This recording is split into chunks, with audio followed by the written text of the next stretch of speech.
Listen, we don't really have too much other news this week, so of course, we gotta recap Love is Blind. We are done with the episodes now. The only thing that we have left coming in a few days is the reunion, where we can see the recap of the whole season for the first half. Just a big waste of time, Nick Lachey! What are we doing? But then the other half, we'll get all of the juicy questions answered. Well, I'm sure we'll get the juicy questions answered throughout the show to keep it interesting. But, the recaps are annoying because we all just spent the last 16 hours dedicating our entire lives to this stupid show, dude. And listen, it's getting worse as we move along. What are we doing? It's getting really bad out there, and I can't really put my finger on it, but it basically comes down to the fact that we've got to scrap this whole thing. We have got to go back to the drawing board. We need to get Nick and Vanessa in a room and say what's working and what's not. And basically the not list should be 90% of the show and how it currently is. What are we doing? Because I think everyone is in agreement that at this point in season 7 of Love is Blind, the pods just don't seem to be working, okay? Because when it comes to the entire freaking point of the show is we are supposed to prove that two people can meet without knowing anything about the looks of each other and still fall in love, so much so that they're ready to get married within a 4-week span time. And so, with that being said, that's been proven. What are we doing? That's basically the last reason on the list as to of why all of these couples break up. It very rarely has to do with the looks. 9 times out of 10, it's not the look. Sure, do we get someone who is just so overwhelmingly disgusted by the person that they chose to marry in the pods once they get the reveal? She's not necessarily Megan Fox. What are we doing? But she's kind of, if you put her in a certain amount of not a lot of light and put her at a certain angle, she kind of sort of maybe, if she just kind of, depending on what she's wearing, looks maybe a little bit like Megan Fox from I don't know, 4 or 5 years ago. What are we doing? She's not, maybe you could pull it off. It's not very, even your friends agree, sweetheart.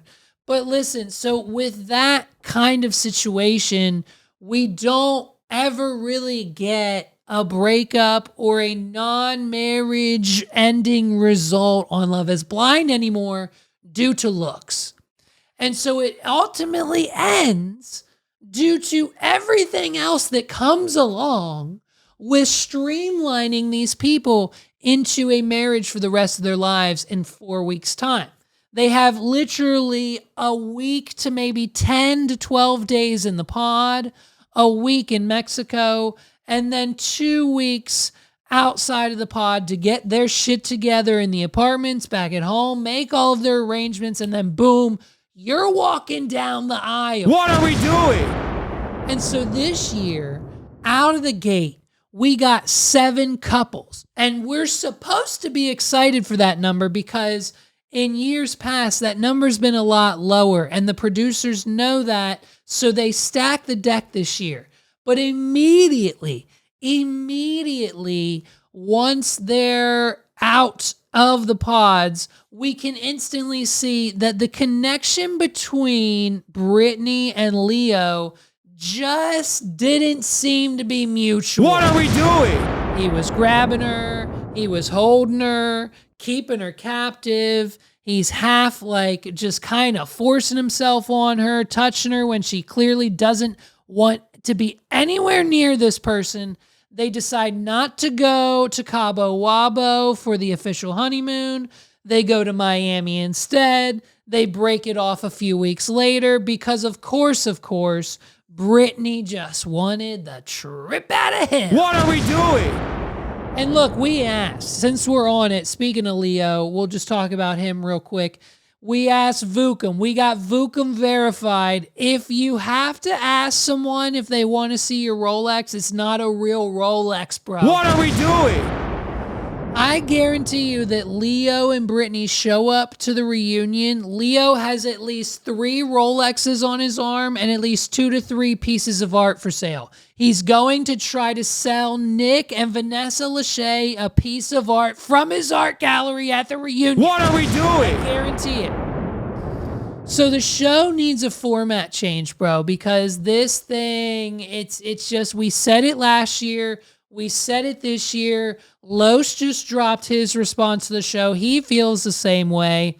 We weren't putting the energy of recap and record behind this, baby girls. If you thought that Carlos and I were going to dedicate our lives and come together once a week or bi-weekly, however they drop these this season for this outcome, you've got another What are we thing doing? coming. There's no way, a chance in hell, that we would have been satisfied with ourselves wasting that time. So you get individual raps. His drops today, mine drops today. That's how our brains work because we're on the same wavelength. What are we doing? And so Los feels the same way. We've got to switch up the format of the show. We've got to do something about the pod situation. We've got to start vetting these people more. Whatever that the producers know and don't know, and whatever they think is good television, needs to be 180'd. The fact that once we get to the apartment stage and we get our phones back and we're on Instagram and we're Googling everyone's name because we want to see what the other podmates look like. What are we doing? And then all chaos breaks loose, and then like your family comes in and your job and your responsibilities and your money and your ability to cook pasta. What are we doing? Can that please be a prerequisite?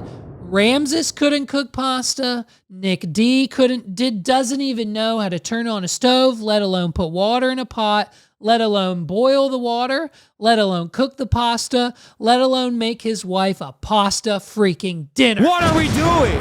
Can we make that a prerequisite for all men on the show moving forward, please? Like, I'm sorry, but the statute of limitations, if you are 25 years old or older and you don't know how to boil water, put the pasta in, cook it for 12 to 15 minutes, depending on what type of pasta it is and how well you want it cooked, and then heat up the sauce. At minimum, What are we doing? you could do way more.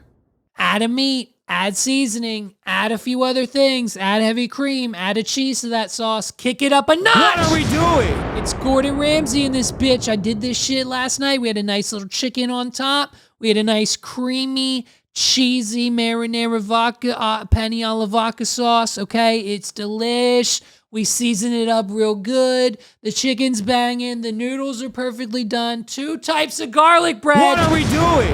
I said to Megs last night, I dropped 2 types of garlic bread on her lap, and she said, "What the fuck is this?" And I said, hey, if the Cheesecake Factory has the balls to give you 3 different types of bread, I'm bringing you 2 different types of garlic bread with your spaghetti tonight, babe. What are we doing?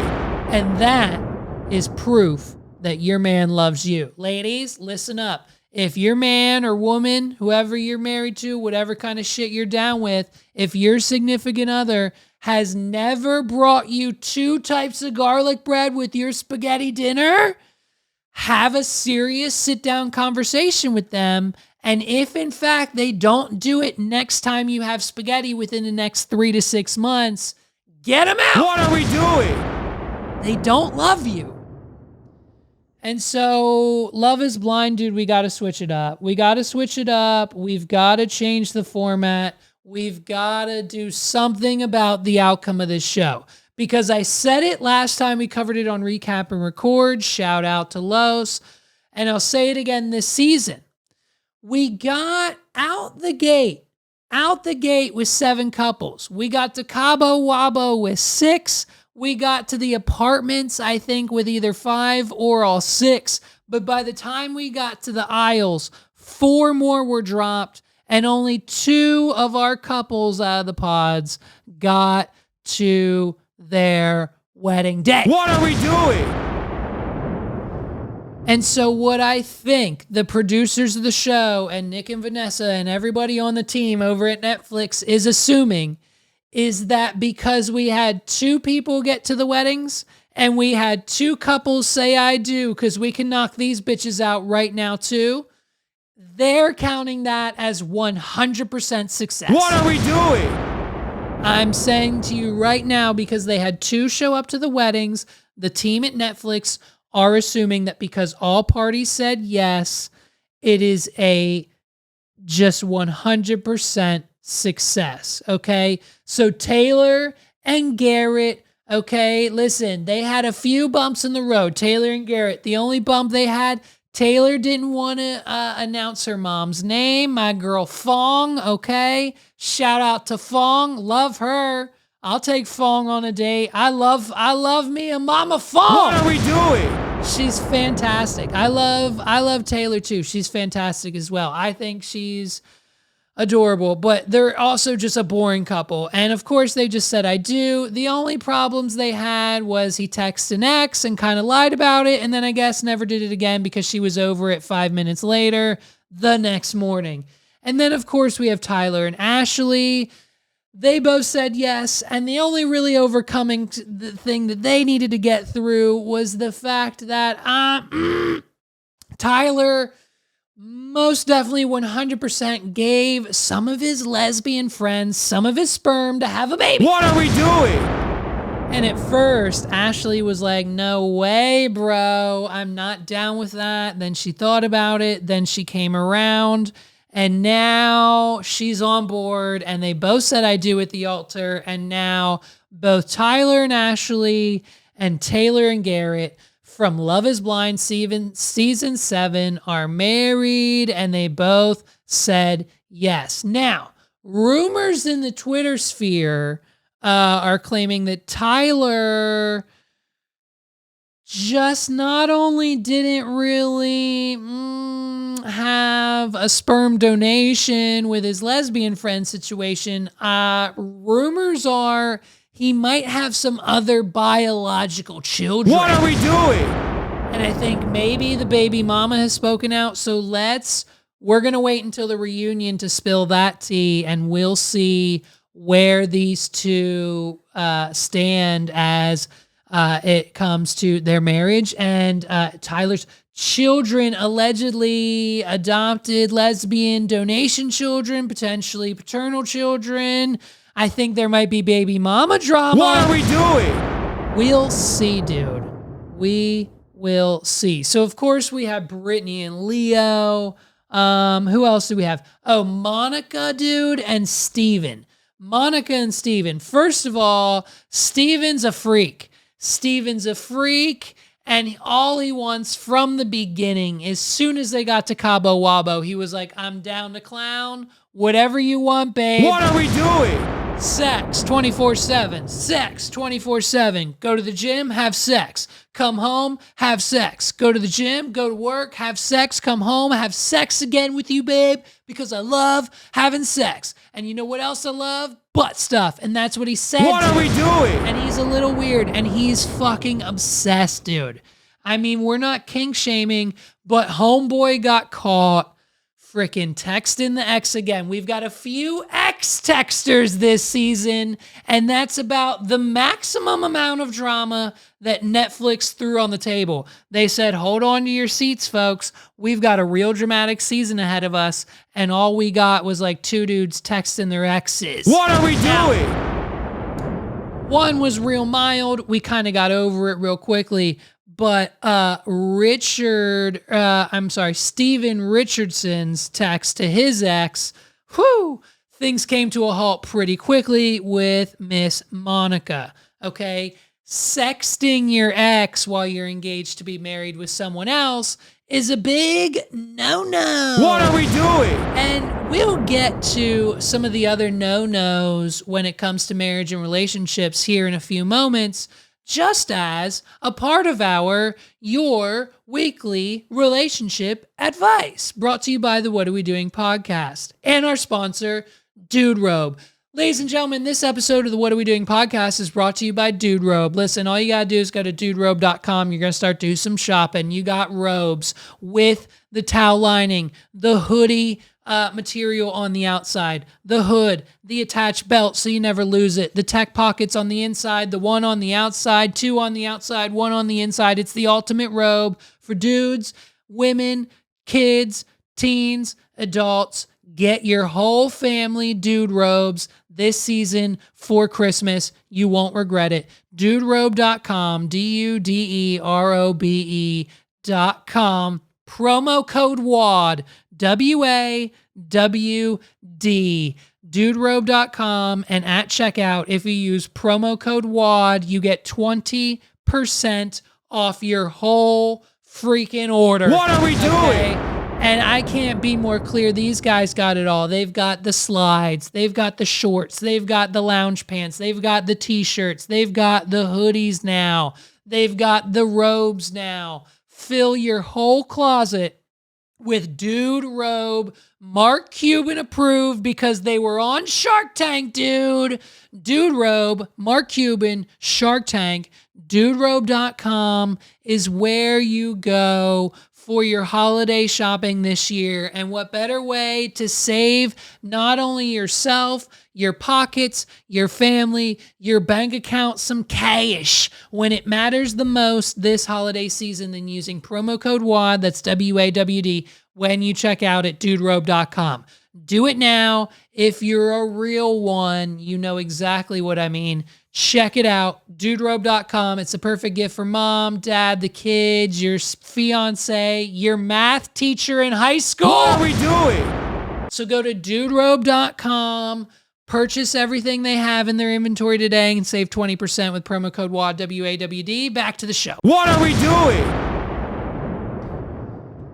So Monica and Steven aren't together. Who else do we have? Oh, dude, Hannah and Nick D, dude. Okay, first of all, Nick D, he was the one. Listen, Nick D can't boil a pot of water. And Hannah is just, how do I say this as nicely as possible? Hannah is one of the biggest fucking bitch on the goddamn planet. What are we doing? She is the meanest, nastiest person.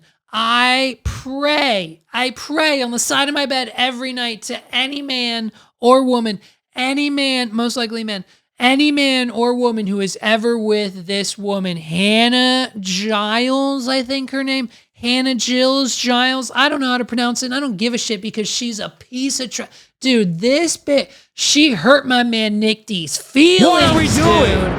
She hurt my man's feelings. She said he was a little boy and that she's growing him into a man. Bitch, he's a man. Listen, just because he lives at home in the basement of his mom's house, bitch, you know 6 people right now who are in the same situation. What are we doing? Like, get the fuck out of here, Hannah J. No one freaking likes you. I hope, here's my prediction for the reunion of Love is Blind Season 7. I hope Nick D shows up with his big fucking cock swinging all over the goddamn stage. What are we doing? I hope when they bring up everything Hannah said nasty to Nick D, I hope they replay it all and Nick D just throws his big fuck on the table and he says, hey guys, guess what? Since the show, I moved out of my mom's house. What are we doing? Hey guys, since the show, I've had a girlfriend for 6 to 9 months now. What are we doing? Hey guys, since the show, I've sold 18 houses and I make over 6 figures a year and I'm pretty fucking independent. What are we doing? And I want him to come out the gate swimming. I want him to hit so many home runs. I want the update for Nick D to send Hannah through the fucking roof. What are we doing? I want Hannah to regret every nasty thing she ever said to Nick D, and I want him to succeed so bad. I am praying to the gods. I am praying to Nick Lachey and his wife that we get the justice we need for Nick D. What are we doing? Hashtag justice for Nick D because Hannah's a fucking bitch, dude. Jesus, man. So obviously they're not together. Alexandra and Tim, this whole thing, listen, man, I'm not judging anyone, okay? That's not what we do on this podcast, even though it kind of sounds like it every single week. What are we doing? But I'm not judging, but this relationship out the pods was kind of like for me, okay? When it came to the sisters' rings around the neck, when it came to the bracelet he gave her, bro, did he get that back? What are we doing? Because we didn't see that on camera. We didn't see him getting that bracelet back. He better go back and get fucking sisters' bracelets or mom and dad are going to be pissed. Okay, listen, I get it. I understand. The loss of a family member is one of the most tragic things you can probably most ever endure. Like, you know what I mean? Like that you can just, the feeling is unfathomable. But to make that your identity, I understand it's a family thing and it's maybe it's not, it's just me. It's me. I'm the asshole. What are we doing?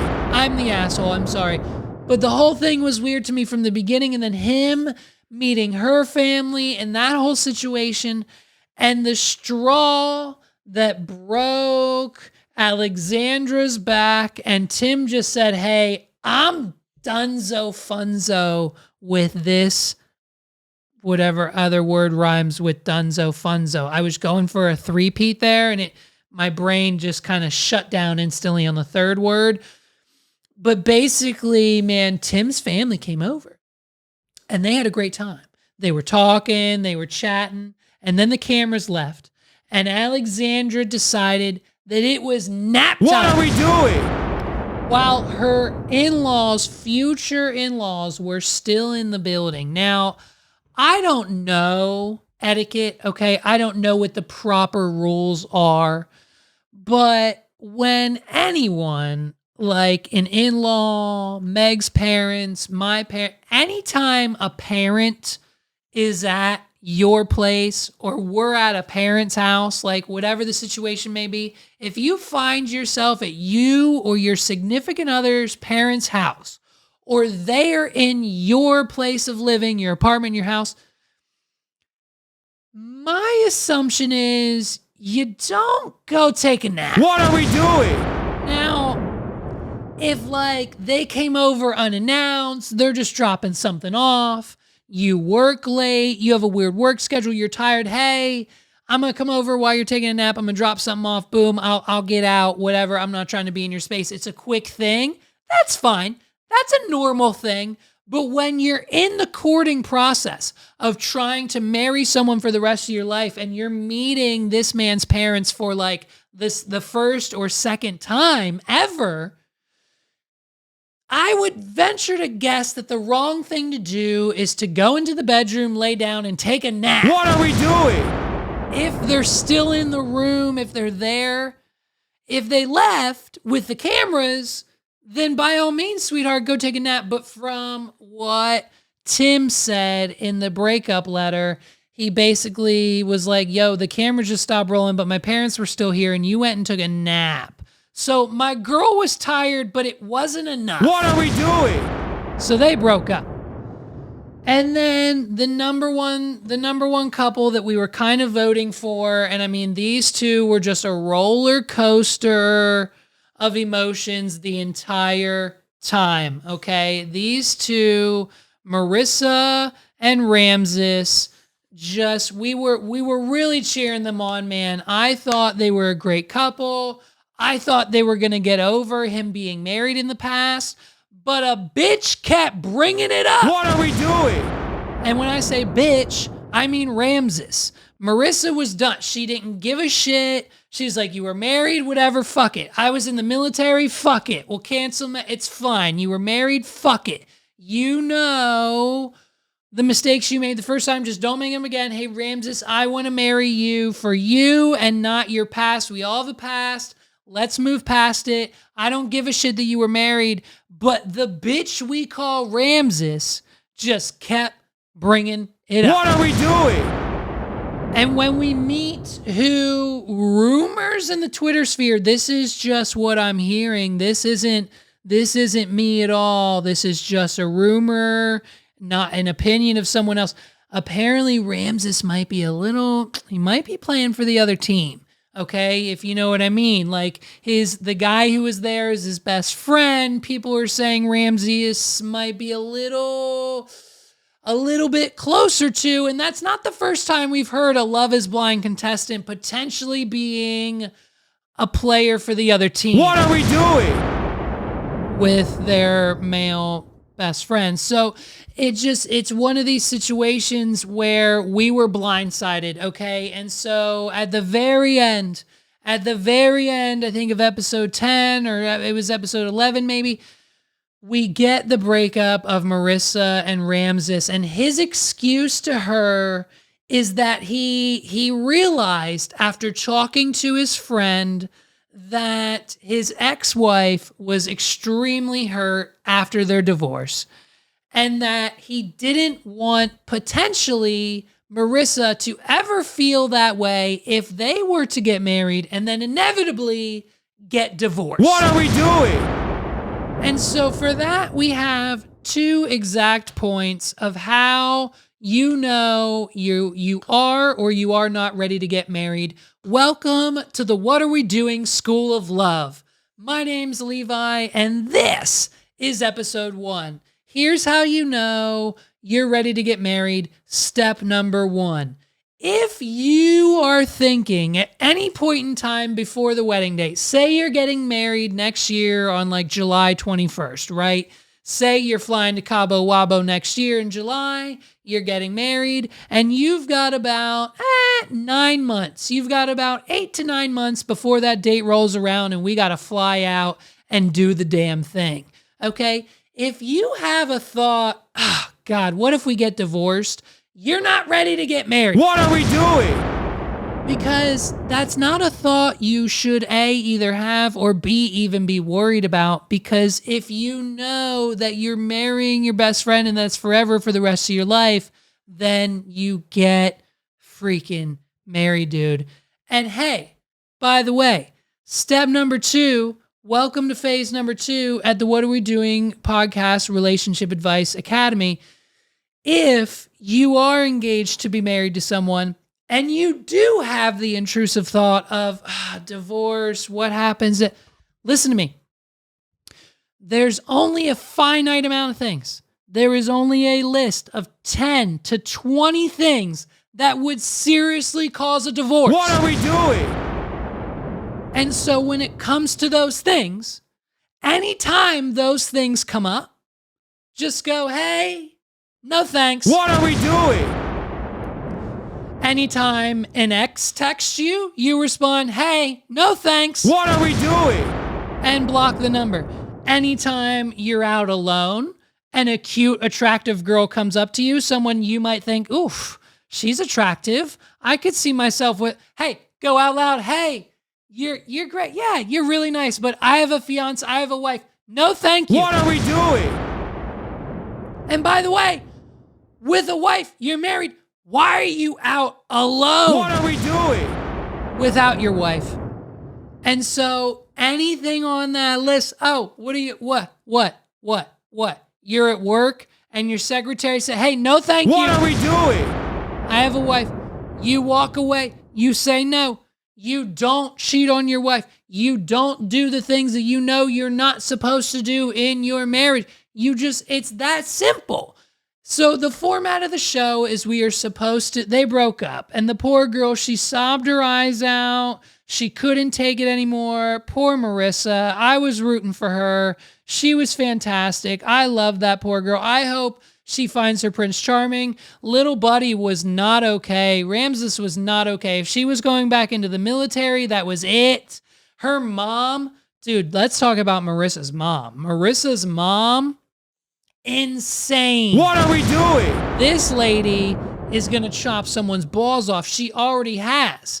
2 of her past husbands. What are we doing? And so it's like, bro, you showing up 50 plus years old in a leather jacket with a fucking tongue ring, your hair dyed black, dead ass hair with a Walmart fucking dye box kit to meet your daughter's potential future husband, and the first thing out of your mouth is, yeah, I don't really understand your vibe, bro. I'm not feeling it. You're going to break her heart. And when you do, I'm going to cut your fucking balls off. What are we doing? Are the words that came out of Marissa's mother's mouth. And so, of course, when she got that call with her crying, it's over, Ramsey, you know, mom was on high alert, private jet, all expenses paid directly to her daughter with a knife in her hand, ready just to cut the balls off of this man. And by balls, I mean at least one, if not both of his dreadlocks. What are we doing? And so we just, man, the couples this year just were not really all that great. The show is failing. Of course, with everyone who watches it, we're of course probably going to get a season 8, 9, and 10. It's inevitable at this point, but it's like one of those things that we all hate and we all agree upon, but no matter what they do, even if they continue to do the same thing over and over again, it's just going to keep being boring. There's only so much drama we can get. Whether Nick D describes himself as like Superman Clark Kent out the pods, or Hannah. I think Hannah described herself as like Lady Gaga, dude. What are we doing? Some crazy shit. It's like the pods are weird. It's strange. We don't really like it anymore, but of course we're going to keep watching. Listen, we're going back to Love Island, Australia, babes. That's where we'll be. That's exactly where we'll be.